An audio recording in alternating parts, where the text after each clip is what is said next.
Hai, Assalamualaikum warahmatullahi wabarakatuh. Jumpa lagi pada pembelajaran Bahasa Indonesia bersama Bu Laila. Pada pembelajaran kali ini, kita akan membahas mengenai kompetensi dasar 4.1, yaitu menyimpulkan isi dari berita yang dibaca atau didengar.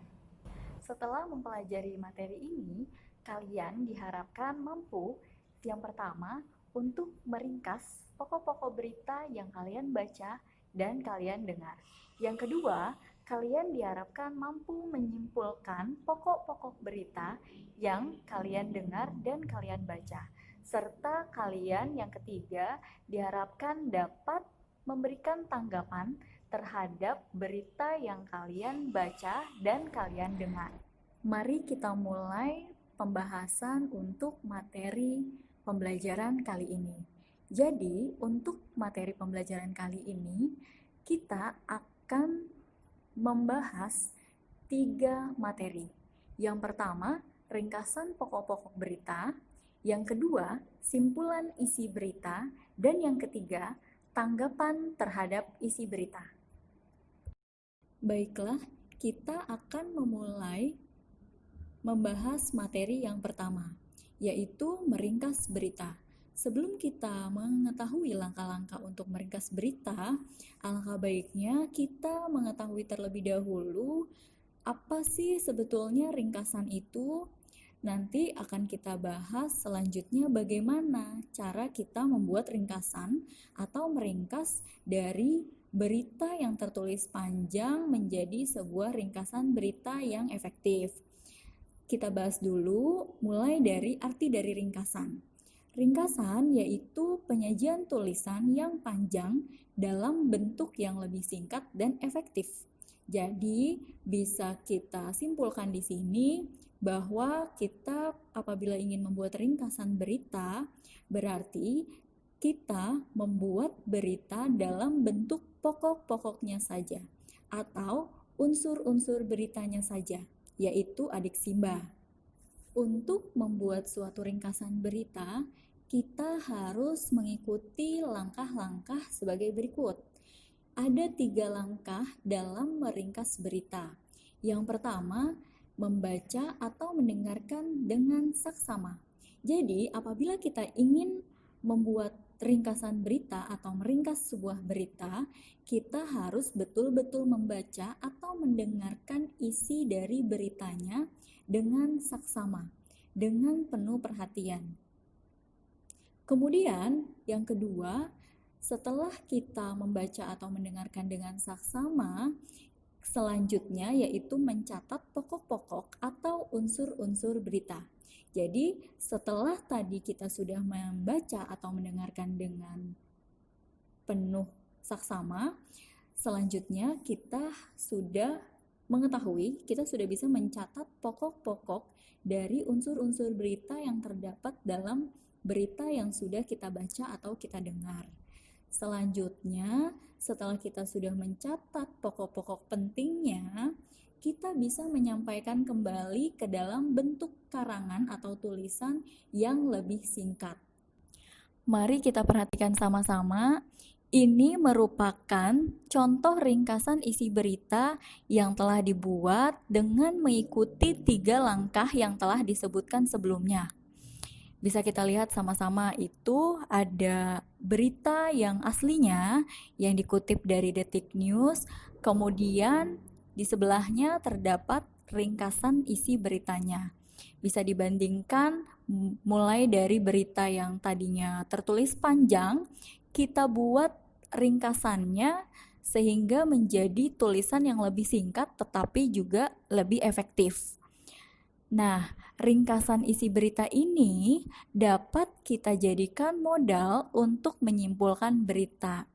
Baik, sekarang kita masuk ke materi yang kedua, yaitu menyimpulkan isi berita. Apa sih kesimpulan itu? Bagaimana sih kegiatan menyimpulkan itu? Kegiatan menyimpulkan yaitu membuat tulisan yang lebih ringkas lagi mengenai isi berita. Jadi, setelah tadi kita sudah membuat ringkasan, ya, kemudian kita bisa jadikan ringkasan itu untuk bahan membuat simpulan. Jadi bisa kita bisa pahami bahwa simpulan itu lebih sedikit lagi atau lebih ringkas lagi daripada ringkasan. Nih, di sini tertulis kesimpulan tentang isi berita harus memanfaatkan ringkasan kita sebelumnya terhadap pokok-pokok informasi.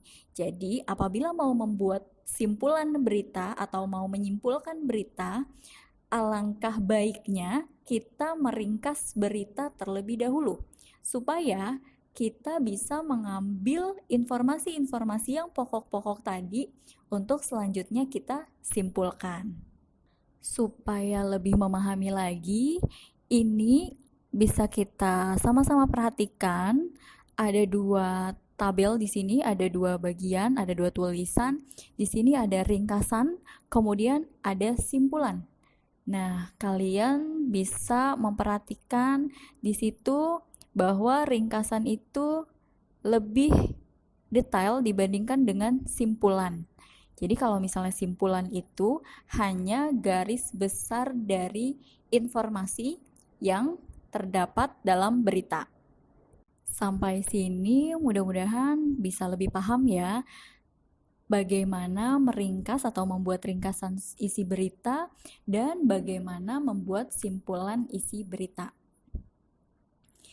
Baiklah, sekarang Ibu akan lanjutkan materi yang ketiga, yaitu tanggapan terhadap isi berita.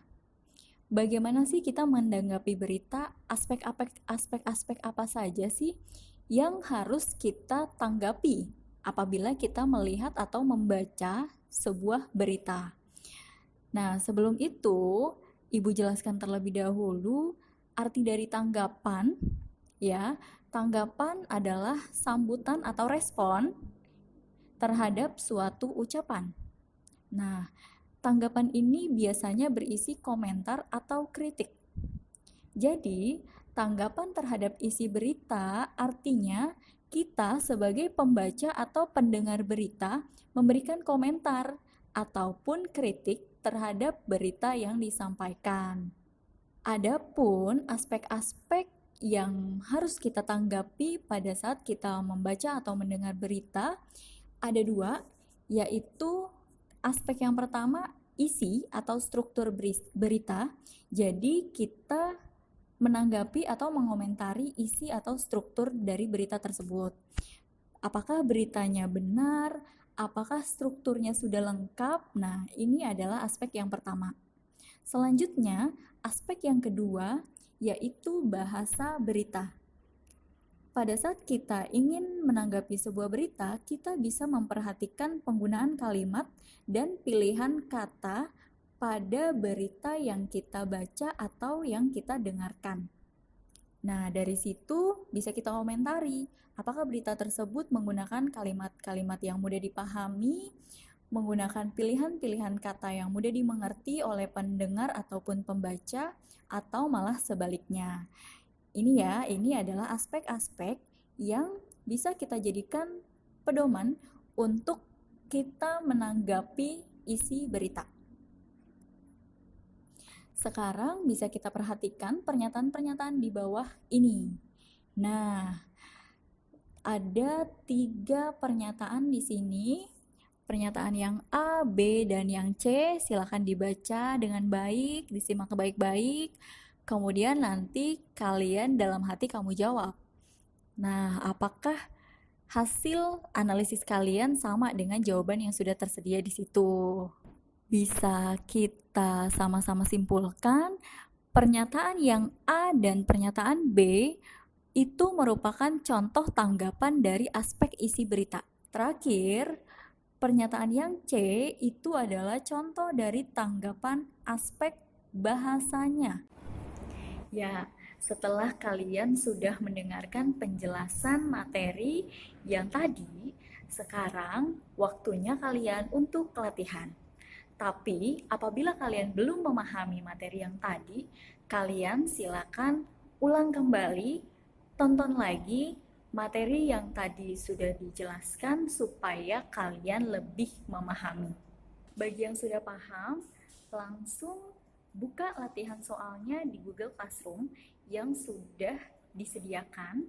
Kemudian kalian baca petunjuknya dan ikuti petunjuknya. Setelah itu, seperti biasa, lakukan upload ya. Upload jawaban kalian di Google Classroom pada pertemuan ini. Demikianlah video pembelajaran kali ini. Kita bertemu lagi pada video pembelajaran berikutnya. Jangan lupa di like, di komen, dan subscribe supaya kalian bisa langsung mengetahui video-video terbaru tentang pembelajaran bahasa Indonesia bersama saya. Terima kasih semuanya. Wassalamualaikum warahmatullahi wabarakatuh. Tetap semangat ya.